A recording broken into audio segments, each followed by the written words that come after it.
Hindi nakapanood dito sa Active kahapon, sariwain natin ano nga ba nangyari kay Asi Taulava. Ito, baliktanawan natin ang mga pangyayari kahapon.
Nga po ang mga pangyayari kahapon, Asi Taulava losing his cool. Pero ang swerte natin, hindi siya nasuspend. Pero Coach Ronnie, honestly, ako hindi ko masisisi si Asi Taulava sa ginawa niya. At bihirang magalit si Asi ng ganyan. Ang tawag nga rito sa Pilipinas sa kanya, he's a gentle giant. Subalit he was provoked. At nag-apologize naman siya after that incident. At maganda na rin para sa Pilipinas na hindi siya magsuserve ng isang game suspension. At maganda rin para sa Pilipinas dahil si JV Casio ay bumomba na ng kauna-unahang 3-point basket para sa Gilas team. Actually, sinagot ko nga yung bagong Twitter account ni Asi Taulava. Ganun ba? Sinabi nga natin sa kanya, no need to apologize. I think naiintindihan ka ng lahat na lalaking nakaramdam na ng ganyan sa isang punto sa kanilang buhay, sa ating buhay. At ito si TJ Moon finally getting his first 2 points of the game after missing his first 3 shots from the outside. So it's 19-16. Smart Gilas Pilipinas with a 3-point lead. Make that 2 sa pagpasok ng free throw ni TJ Moon. At ang chance rin natin upang makalusot dito sa Korea is predicated on the way that we defend against TJ Moon tonight. Smart Gilas nahanap ng papasan. They turn it over. Korea once again looking to run. 3-pointer on the way. Pa rin para sa Korea. Ha clears the board. Big rebound on the part of Ha. Balik sila kay TJ Moon. Moon, binagsak Ha! Nilagay na lang sa ring yan. Siya ang trumabaho to keep that ball alive for Korea at nabiyayaan siya ng isang smart and extra pass coming from TJ Moon. First 2 in the game for Ha. Tandaan natin na dating second round pick yan ng Portland Trail Blazers. Kaya hindi lang malaki yan, quality din talaga yan. At naglaro sa NBA. Hindi lamang naging draft pick kundi nakapaglaro sa National Basketball Association. At meron pang isang manlalaro dito mula sa Asia, galing naman sa Japan, si Yuta Tabuse, na naglaro din sa NBA. Underneath! Oh! Right on cue. Another 2 points, 4 straight galing kay Ha at lamang na ng dalawang Korea. Bahagyang nasorpresa itong si Marcus Douthit dahil sa reverse spin. Itong si Ha, who is trying to use his heft to get past the defense. Itong si Marcus Douthit. Casio to Douthit. Given space by Ha. Douthit ayaw umakmang titira. Balik kay Casio bola. 6 to shoot. Back to Douthit. Puts it on the floor. Douthit from 12. Mintis. Korea scored the last 4 points of this quarter. Goes to TJ Moon. They try and be patient. Niwipang bola. Outside jumper once again is good. At ngayon, hindi na stagnant ang offense ng Korea. Meron mga handoffs to slip ng bigs kung kaya't mayroon nang nalilibre in the first quarter. Hirap na hirap silang makahanap ng open looks. 4 out of 5 from the outside in the second quarter for Korea. Samantalang ang Pilipinas hindi na naman nakakahawak ng bola dito si Marcus Douthit. 80% na nga shooting ng Korea. Bumaba ng bahagya with that miss, pero they keep the ball alive once again. Multiple possessions in one sequence once again para dito sa Korea.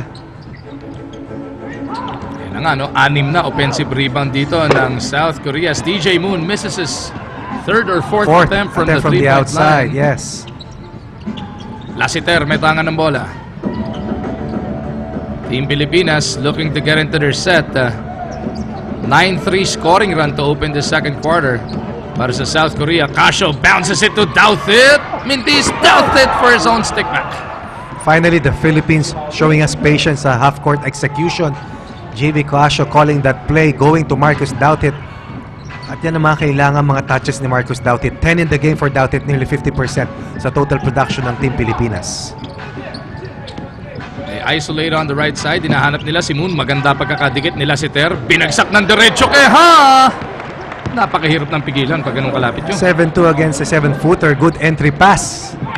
Kung kaya't catch and turn na lamang para dito kay Ha. 6 in the game for the Behemoth. 25-21. Balik sa apat ang abante ng Korea. Lassiter in the lane. Dalawa kinalaban.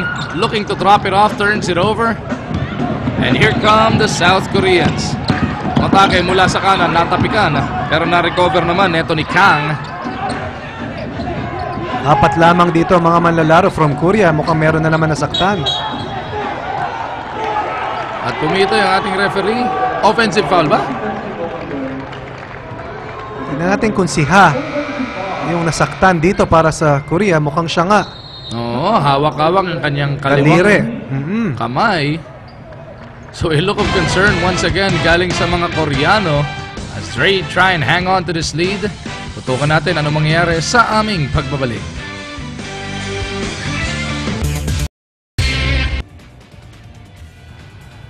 Work getting done doon sa bench ng Korea. A look of concern sa kanilang medical staff dahil etong si Ha parang may iniinda sa kanyang kaliwang wrist o kaliwang kamay. Mukhang na Pilipino karate chop Pumenetrate kanina si Zio Lassiter at nag-apply ng parang isang pader ang dalawang mamang dumepensa kasama ron si Ha. Subalit pagkatapos nun, siya hindi na bumaba at mukhang may iniinda sa kanyang kaliwang kamay. The Philippines has scored only a total of 5 points here in the second quarter while Korea already firing 11. Casio's 3-point shot and that lay-in coming from Marcus Douthit or 2 free throws coming from Douthit. At ang pumalit na dito kay Ha, si Kim Jong-kyu. Tandaan natin, si Kim Ju-sung kanina may ininda rin sa tuhod. At pinakita siya kanina nag-i-stretching doon. Malalaman natin mamaya kung siya'y makakabalik pa. As a turnover via offensive foul is whistled. Well, pag pinapanood mo itong mga laban na to, of course, hinahanap mo talaga yung mahuhusay yung opensa. But looking at the defensive schemes na ginagamit ang mga coaches dito sa ganitong level, makikita mo kung paano nila depensahan ang down screens, paano nila markahan ang mga rear screens, paano nila bantayan yung mga multiple scoring options ng mga kalaban. Dito papasok yung scouting teams, yung mga assistant coaches, ng mga head mentors dito sa Jones Cup. Coming upon the halfway mark ng ating second quarter. Oh, with the leather. Ayan na yung physicality na inaasahan natin. Korea on the attack. Pull-up jumper from the baseline. Mintis. Kim picks up that offensive board. Defensive rebound number 8 for Korea. That so far has been causing us problems, giving Korea multiple possessions in every single situation. They go to the corner. Douthit na sumalubog. Yung pasa sa loob. Tinapik ni Douthit palabas. 8.4 seconds na titira sa shot clock ng Korea. Dito magkukitang-kita mo kung gaano kabigat depensa ng mga malalaro from Korea. Kailangan 24 seconds na tsatsagain mo. Kung close out ka, hahabulin mo yung kick out passes, i-contest mo.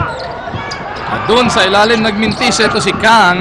Pero another serving para sa Korea. Taking advantage of the shorter lineup ng Team Pilipinas, Barakael playing the 4 spot sa pagkakataong ito. Outside jumper, no good. Douthit finally clears the board para sa mga Pilipino. At eto na si JV Casio. Ito naman, Korea 0-for-6 from the 3-point line. Ang problema tayo, 1-for-6 pa lamang. Douthit underneath! Gets the basket plus a foul. Ang ganda ng lob pass na yon. Pag hinanap mo talaga siya, matatagpuan mo. Paano mo hindi makikita? 7-footer yan. Marcus Douthit now scoring against a smaller front line of Korea. Wala si Ha. Wala itong si Kim Ju-sun. Douthit just hovering underneath will score his 12th point of the game. Kim Jong-kyu nakapulot ng foul sa pagkakataong iyon. 12 na ba to o 14? Lalim na, no? Hinugot na nila mula sa bench, ano? Well, kailangan gumamit ng second unit itong si Coach Herjay dahil meron siyang dalawang manlalaro na may iniindang kapansanan ang kanyang front line at naghahanap din siya ng mga gunners from the outside. Oh, naghahanap ng papasahan, bounces it over. Offensive foul, ipipito dyan. Dito kay Yang Hee-jong. Ganda ng pulot na ito ni JV Casio, sacrificing his body. At parte ng iyong defensive game plan ay i-train ang iyong mga manlalaro na willing mag-sacrifice ng kanilang pangangatawan upang makakuha ng defensive stop. Stepping in the driving lane against the bigger attacker and gaining possession once again for Team Pilipinas. Kitang-kita mo naman, ininda talaga ni JV Casio as Barakael buries just the second three-pointer para sa Pilipinas. Lamang na ang Gilas, 27-25. 6-0 run by Team Pilipinas in the last 2 minutes and 20 of the second quarter, built on efficient outside shooting from the three. Foul whistled against Gilas. Marcus Douthit reaching in kontra dito kay Sek Yun-oh. At malaking kawalan talaga itong si Kim Joo-sung at si Ha para dito sa koponan ng Korea. Suddenly nawala yung inside presence para dito sa Korea. Suddenly nawala yung awesome rebounding power and experience para dito sa koponan ng Korea. That's a flop. Oo nga, na-actingan sa harapan naman ni Coach Raiko Toroman, kaya galit na galit ito si Coach Raiko. At si Coach Herjay, parang alam niyang nakaisa sila doon. Alam mo, si Coach Herjay hindi pa nagalaw mula sa ganyang posisyon kahapon pa. So it is Smart Gilas Pilipinas leading Korea 27-25. Timeout muna. Ang inyong Smart Gilas Pilipinas may pinapangalaga ang 2 puntos na kalamangan kontra sa South Korea. 27-25 is your score. Pero nasa Korea ang bola.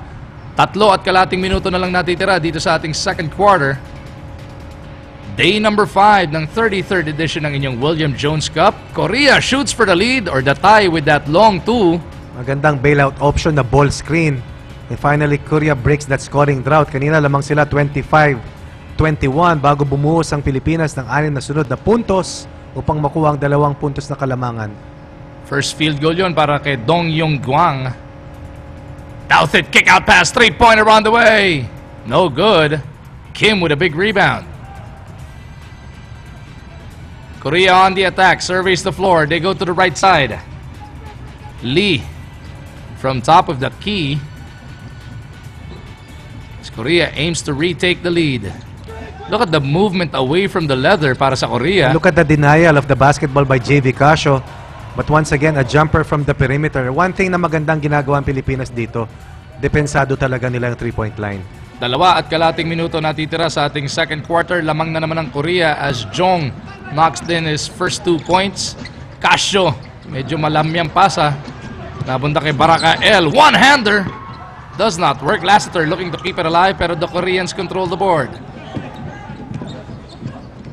Talagang hinahanap ng mga Koreano yung 3-point line. Nakapulot na naman ang offensive foul. This time around si Ontiveros. Yes. Alam mo, maraming possessions dito ng Korea dahil sa kanilang advantage sa rebounding. Pero marami tayong nababawi dahil sa ating mga stops. Dahil sa sipag nating mag-laterals at kumuha ng offensive fouls. At saka through the first 4 games na itong Korea, nakikita natin yung mga pa-kick-out pass na yun to the 3-point line. Nakakatikada sila. Pero Gilas Pilipinas doing a good job of closing out. And staying home on the shooters. Yan ang defensive game plan dito ni Coach Raiko Toroman. And they have executed it to the hilt in the whole of the first half. At sa loob, nabura nga lang yung attempt ni Barakael. Pero Gilas Pilipinas keeps it alive. Look at the sticky defense forcing that turnover. Sabi ni Coach Raiko, what? What happened? Nagtatanong lamang at over the last few days, napakaraming mga head coaches ang talagang unhappy with the officiating dito sa ating Jones Cup. And as the tournament has gone deeper, makikita natin dito na talagang tinatrabaho ng mga coaches, hindi lamang yung kanilang mga players, kundi pati yung mga game officials sa Chris Chu. I thought that was a legal move. Oh, parang nakaplanta yung pivot. Subalit tandaan natin, iba ang interpretation ng mga international officials. Minsan nga yung jump stop pivot or quick explosive move, tinatawagan ng traveling yan. So it's 29-27 pa rin. Korea with a 2-point lead. Lumalapit na tayo sa kalahating minuto natitira. Gawin mong 4 ang abante ng Korea. 6-0 as run Dong kanina yan. Jun-yang knocks in the jumper. Para sa Smart Gilas, binalikan ng 4-6-0 blast ng Team Korea, and Marcus Doughtit has not gotten a single second rest so far in the whole of the first half. Oh, big turnover on the part of Smart Gilas, unforced on that side. Mamaya silipin natin yung defensive stand dito ng Korea. Looks like a different scheme para sa kanila. As we take a look at this nice jumper coming from Yang of that bailout ball screen. So Chris Chu with that unforced error. 31-27 na nasa ating talaan. 6-2 nating run na nga ang Koreano. Gustong dagdagan ni TJ Moon. 3-pointer is good. Kauna-una ang 3 pa lamang yan ng Korea. Hindi ka pwedeng tumama sa mga staggered screens. Kung gusto mo, sagasaan mo yan. If you give that 3-point basket to TJ Moon, problema ang ating depensa laban sa Korea. Kauna-una ang 3-pointer netong Korea. Gives them now a 7-point lead. Doughtit sa ilalim, inabot ng foul. And Zio Lassiter making that play for Marcus Doughtit. Once again, every time Doughtit catches that ball underneath, good things happen para sa opensa ng Pilipinas. Pilipinas may 11 points in the second quarter. Ang Korea merong 21 puntos. So Marcus Doughtit will troop to the free throw line sa aming pagbabalik. Meron munang timeout on the floor. Tignan natin kung mabasag na ni Doughtit ang katahimikan ng Pilipinas. So matapos magpakawala ng isang 9-0 run ng South Korea, lumamang na sila ng 7 puntos kontra Pilipinas, 34-27. Pero si Marcus Doughtit naman patungo sa free throw line na may pagkakataong basagin ang pananahimik ng Smart Gilas. 13 out of the 27 points ng Smart Gilas ang siyang ibinuhos na Marcus Doughtit. He has been defending the paint for Team Philippines, and likewise siya ang primary scoring option ng Pilipinas sa loob. Ang tanong, sino ang makakapagdala ng mga puntos from the perimeter or from the rainbow territory? Meron tayong dalawang 3-point shots, Barakel and JV Casio. But what about Chris Lutz? What about Chris Chu? What about Zio Lassiter? 46.7 seconds natitira sa ating first half. Doughtit splits his charities at finally, nakadagdag na tayo. At 28 puntos na ang total natin. Halos 3 minutong pagkatahimik sa ating opensa. Korea stepping up its defensive aggressiveness in the last few minutes. Coming up on half a minute remaining in the second quarter. They go to TJ Moon. Hindi sintres. Doughtit with a hand on it. Napitawan yung rebound. And another offensive rebound para dito sa Korea. They have this last possession. Dapat patayin na yung shot clock dyan sa dulo kanan dahil lampas na yung quarter clock doon sa shot clock. Oh! As we take a look at the 3-point shooting ng Korea, TJ Moon 1 for 6. 1 for 6, but sa kabuuan sila ay 1 of 8. Yang fouled there sa sundot neto ni Mark Andy Baroka. Last shot time para sa Korea. TJ Moon jumps a pass. Yang for 3. Bang! Talagang pag nalibre, ang laki ng porsyentong tumama. And Doughtit even went outside the paint to close out. But instead, Korea hits its second 3-point basket. And just like that, komportableng kalamangan papunta sa second half. Yun nga, sinesenyas ni Chris Chu, dapat mag-usap sa depensa dahil napakalaking closing run ang binigay dito ng Korea to take control of this game at the half. Minus their 2 big men, lumamang pa rin dito ang mga Koreano. At yung kanilang napakaraming offensive rebounds kontra sa depensa ng Pilipinas ang talagang nagpapasakit dito para sa ating kupunan. Nakakabalik tayo, nakaka-contest tayo sa mga jumpers bago yung huling 3-point shot na yon. Pero yung extra possession sa opensa para sa Korea, nagiging problema ng Smart Gilas in the first half. So, tignan natin paano ba makakabawi ang Smart Gilas Pilipinas. Yung mga highlights netong first half, sisilipin natin. At si Coach Ronnie Magsanok, ibe-breakdown yung mga numero. Lahat ng yan sa aming pagbabalik. Itong 33rd William Jones Cup, it is Korea by 9, 37-28.